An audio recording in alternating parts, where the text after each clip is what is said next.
My name is Andrew Dickinson and I'm the Regional Postgraduate Dental Dean in the Midlands and East.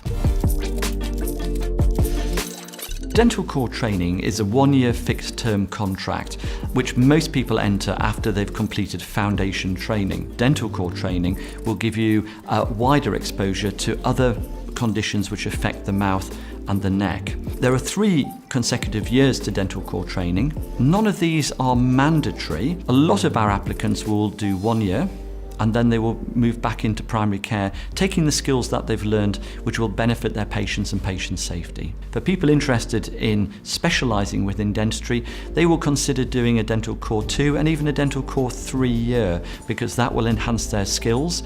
In a lot of the posts, we will try and make sure that there is some theming of the specialisation which they may wish to go into in the future. DCT pathway is available to everybody.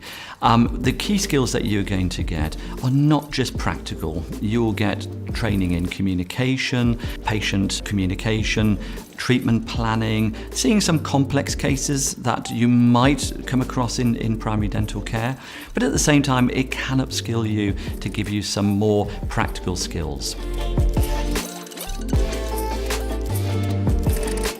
The important thing is to apply on time.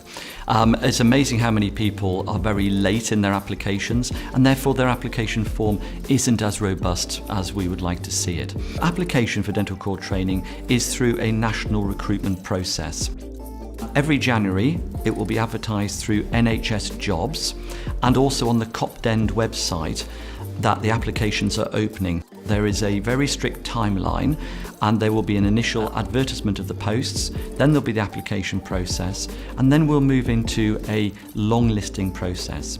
Long listing is to ensure that you have all the essential criteria. We don't use shortlisting, so once through the long listing process, you will be invited to attend a national selection centre. Currently we have 1 in Scotland and 4 in England, but they're all accessible to our applicants, especially those from Northern Ireland and Wales.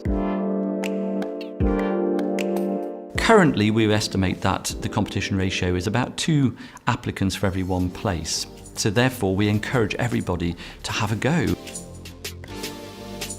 The first thing when you're applying for dental core training is to read the person specification. That comes out at the time of the application form and it's divided into essential and desirable criteria. Don't forget that the difference in time between applying and actually having to rank and choose a job is approximately 3 months. So if you are deficient, you've got about 3 months to make up those pieces of evidence that will help you with the selection criteria.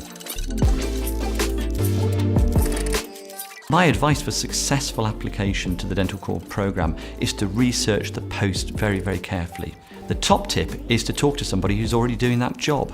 Now, the easiest way to do that is to contact them through the hospital switchboard. The Midlands and East have a very strong ethos towards community and primary care training, and therefore we are very keen to attract all of our applicants who have that future ambition. If I was to summarise dental core training, I would say it's a very exciting but not mandatory part of your training. It is accessible to everybody, regardless of whether you were considering going into specialist training. It is equally applicable if you were going to go into primary dental care, community dental services, or even an academic pathway. The skills that you will learn will always reinforce your practice.